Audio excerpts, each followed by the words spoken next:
Hello दोस्तों, नमस्कार। आप देख रहे हैं बिहार समाचार। आज 30 जुलाई दिन बुधवार की बिहार की सभी बड़ी खबरें।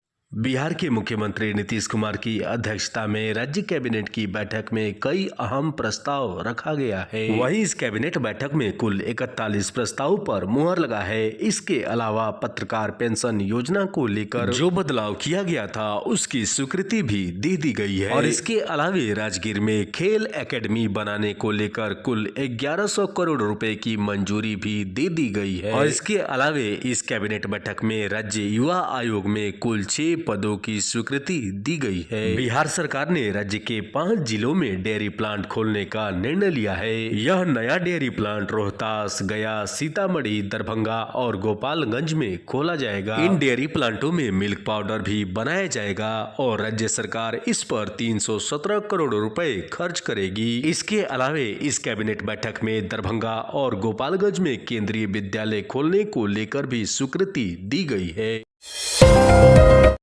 बिहार में आ रही भारी बारिश की वजह से आम जनजीवन पूरी तरह से अस्त व्यस्त हो चुका है। बिहार में अब मानसून पूरी तरीके से एक्टिव हो चुका है, जिसके चलते राजधानी पटना समेत प्रदेश के अलग अलग जिलों में भारी बारिश की वजह से बाढ़ जैसी स्थिति बन गई है। वहीं मौसम विभाग के अनुसार राजधानी पटना समेत अलग अलग जिलों में रुक रुक कर बारिश होने की संभावना है। दूसरी तरफ किसान भाइयों के लिए बारिश का पानी काफी फायदेमंद है, क्योंकि धान की फसल के लिए किसान भाइयों को अतिरिक्त पानी सींचने की आवश्यकता नहीं होगी। पीएम किसान सम्मान निधि योजना के 20वीं किस्त का इंतजार कर रहे किसान भाइयों के लिए अच्छी खबर है। दरअसल पीएम किसान योजना प्रधानमंत्री की और भारत सरकार की किसानों के लिए एक महत्वाकांक्षी योजना है और इस योजना के तहत देश भर के सक्षम किसानों के खाते में 6,000 रुपए की आर्थिक सहायता दी जाती है। सरकार के द्वारा दी जाने वाली यह 6,000 रुपए की धनराशि 2-2 हजार के 3 किस्तों में दी जाती है। और ऐसे में अब प्रधानमंत्री के द्वारा अपने संसदीय क्षेत्र वाराणसी से 2 अगस्त को अगली किस्त जारी की जाएगी और वाराणसी से 2,000 रुपए की 20वीं किस्त देश भर के किसानों के खाते में ट्रांसफर की जाएगी। साल 2019 में शुरू की गई पीएम किसान योजना के तहत किसान भाइयों के खाते में 6,000 रुपए की धनराशि 2-2 हजार रुपए के 3 किस्तों में दी जाती है। ऐसे में अभी तक 10 करोड़ से अधिक किसानों को पीएम किसान निधि योजना की धनराशि दी जा चुकी है।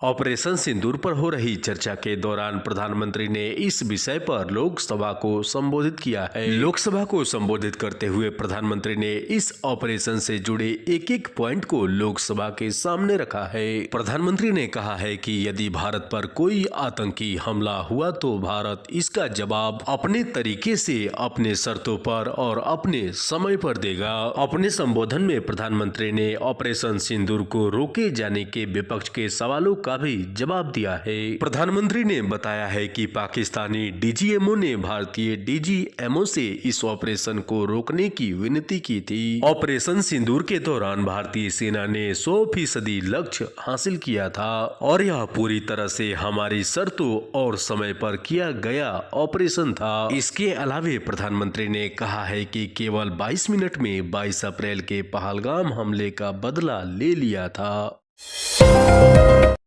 ऑपरेशन सिंदूर पर हो रही चर्चा के क्रम में कांग्रेस सांसद राहुल गांधी ने भी लोकसभा को संबोधित किया।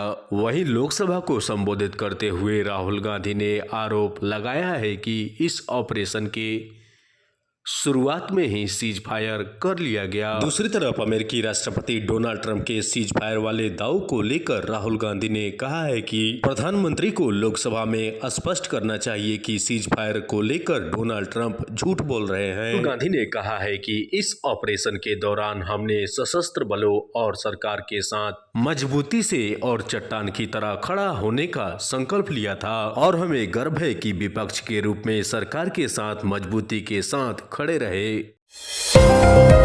1960 के सिंधु नदी जल समझौता रद्द होने के बाद अब पाकिस्तान बूंद बूंद को तरस गया है। वहीं आतंकवादियों के लिए जन्नत कहा जाने वाला पाकिस्तान अब पानी की किल्लत से जूझ रहा है। ऐसे में यदि भारत सिंधु नदी के जल प्रवाह को रोक देता है या मोड़ देता है तो पंजाब और सिंध के कृषि क्षेत्रों में 35% तक की जल की भारी गिरावट हो सकती है। भारत में हुए आतंकी हमले के बाद सरकार ने सिंधु नदी जल समझौता को रद्द कर दिया था और इससे पहले पाकिस्तान को यहां से 80% पानी मिला करता था और इस 80% पानी का उपयोग पाकिस्तान अपने कृषि कार्यों और बिजली उत्पादन में यूज करता था।